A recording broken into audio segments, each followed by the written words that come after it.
This is day 512. Today, we're talking about how to analyze a seller finance deal in San Antonio for Section 8.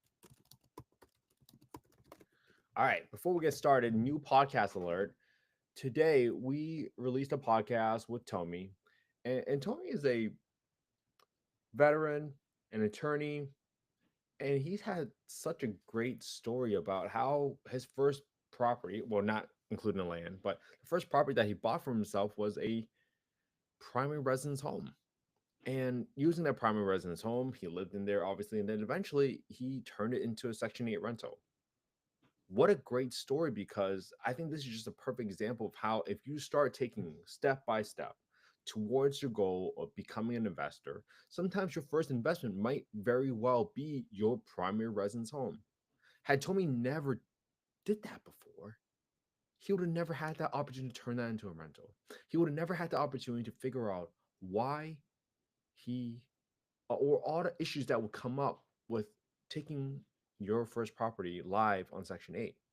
So it was just such a great story and really inspirational and really real. That's the word I want to use. It was a real story and something that I think all of us can possibly look up to. So today, what I want to go through is analyze for day 512 of going live. Today, I got sent a seller finance deal, 326 Fairview Avenue, San Antonio, Texas, 78223. The purchase price on this property is $260,000 with a 3% interest rate. The total monthly payment for this property is $1,394, and that includes an entry fee of $31,650, not including closing costs yet. So I want to look at this property, and all right, obviously it's a single family home. When I looked it up on Redfin, let's see if I can see some photos here. This property looks relatively turnkey. I mean, you can definitely just rent this property out as is. I mean, the kitchen looks great. I mean, there's nothing wrong with it. Nice big parking area, covered parking or a covered patio.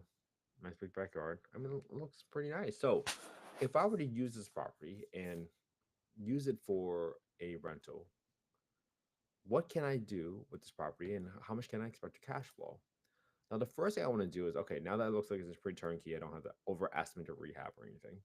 The next thing I want to do is I want to look up HUD FMR, HUD FMR. FMR stands for fair market rents. And click on the first Google link. I'm going to go down to access to small area FMR, small area fair market rents. I'm going to look up the FY 2025 small area FMRs, and I'm going to look up Texas. And this property is in what county? Bexar County.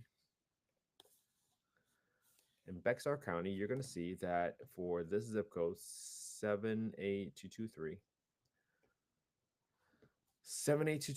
the rent ceiling, what I'm calling is the payment standards, which also includes utilities if you don't pay or cover utilities, is 1630 for a three bedroom.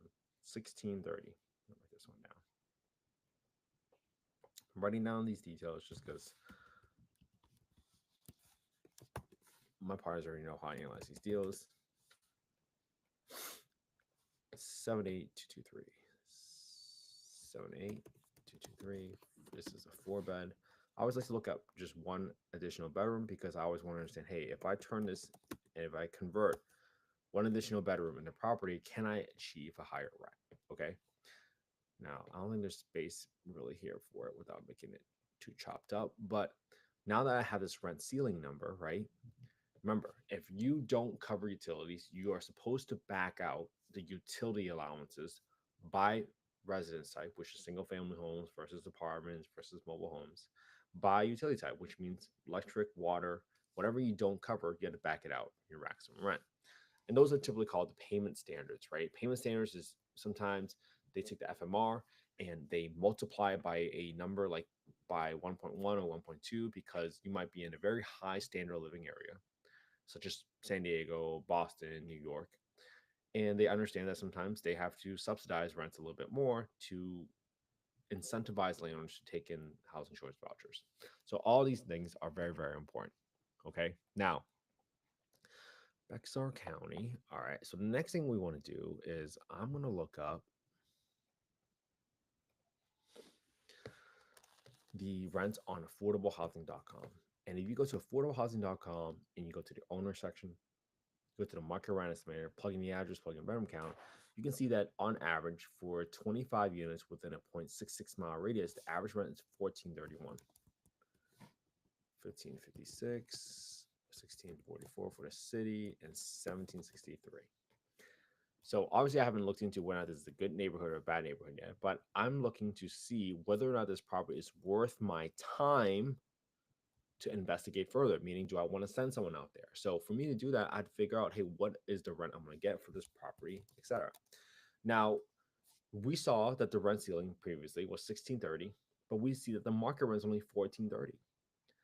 So I have to use a lower of the two because of a test called the rent reasonableness test.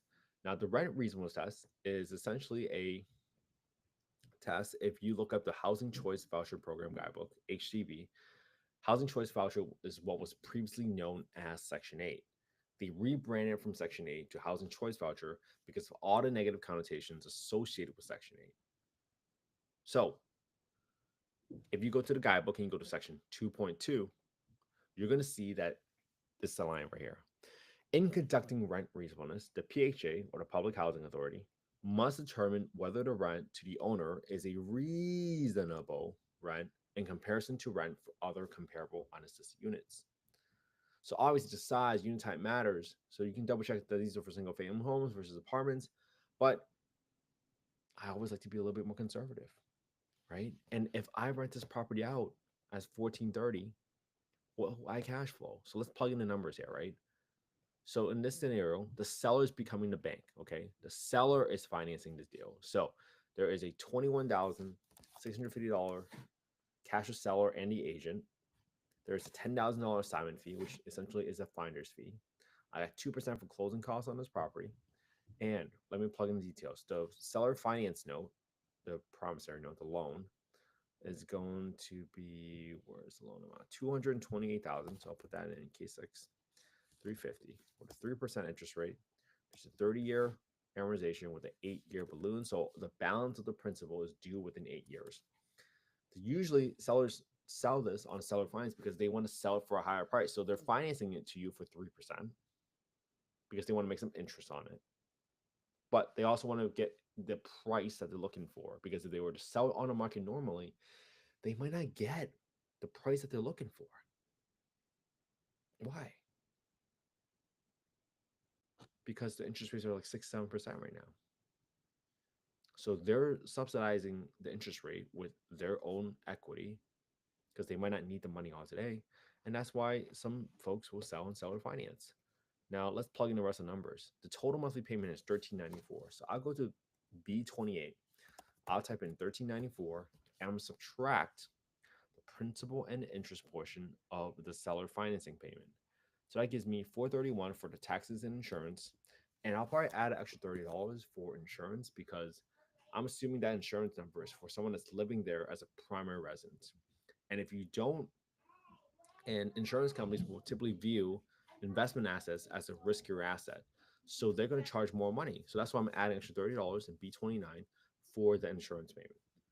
Then I'm setting aside 10% of my rents every single month for maintenance. The reason I'm doing this is because you know that the water heater is going to get replaced in 5, 10, 15 years. Same thing for your HVAC. That roof is going to need to replace in 15, 20, 25 years. And these are all realistic expenses that you are going to have to deal with.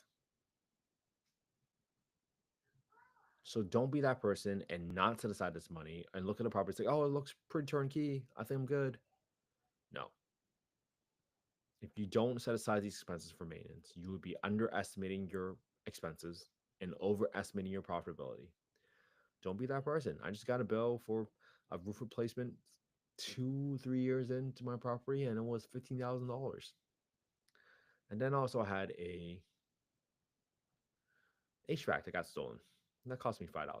So things will always come up. Please, please, please always set aside money for maintenance. Then I got 10% for property management expenses. I got 5% for vacancy expenses. So on this property, if I rent it out as a 3 bedroom property for 1430, I'll be negative cash flow $352 a month. So I'll be losing 352 a month after all my expenses, including my maintenance. It's a negative 6.7% return, assuming I bought this property for $260,000. Oh, let me just double it. Let me just fix the rehab number because there's probably no. I'm gonna send us at $1,500 for the rehab, $500 for the landscaping. I got $300 for just some touch-up paint on the home. I don't need to redo any of these items for the kitchen or the bathroom, so I'm gonna zero them out. I'll replace 2 of the toilets with high pressure flush toilets, so that gives me a total. Yeah, I'll put a cage around HVAC system once it gets stolen. So that's $5,000. That's a negative 10.1%. Great. Doesn't really affect my cash flow because that's assuming I'm financing the rehab with cash out of pocket. So $5,000 rehab, assuming you bought this property for $260,000. Great. With a 3% interest rate and a 21,650 down payment. Okay, so that gives you the scenarios. Even if you had tried to put in the rent ceiling, and I didn't even put in utility expenses here, even if you tried to do 1630 for the rent ceiling, you would still lose money because normally people would say, "Oh, I could get 1630 for rent," and that's a mistake because you didn't account for the rent and reasonable test. But even if you did that, people would say, "Oh, 1630 minus total monthly payment of 1394, I can make $230 of cash flow." But they always forget about the expenses. Don't be that person that forgets about expenses and buy a deal that ends up costing you money. All right. Now, this is not investment advice. I'm not soliciting any investments on this call. I mean, this could be a deal for you if you're looking to live in here as a primary residence, right? Because a deal for you might not be a deal for an investor, right? Because where else are you going to get a 3% interest rate? So if you're looking there to live there long term, I mean, this could be a deal for you. But all I wanted to do today was just simply show you, okay, my hope is that you analyze the same deal and analyze today, right? 326 Fairview Avenue, using the same details right here. And then you can use the same spreadsheet. Just go to affordablehousing.io, go to the Get Deal Analysis tool, plug your name, email, and phone number. That's the fastest way to get a copy of the spreadsheet. And my hope is that you start your own YouTube channel because at some point, someone's going to ask you, why do you think this is a deal? And you can say, I think this is a deal because I've been looking at properties for the past 512 days. Might that give you some confidence that you know what you're doing? I certainly hope so. All right. I hope you all have an amazing Saturday. Spend some quality time with your family and friends today. That's what life is all about. I'll see you all tomorrow for day 513. Have a good one, everybody. I'll see you all tomorrow.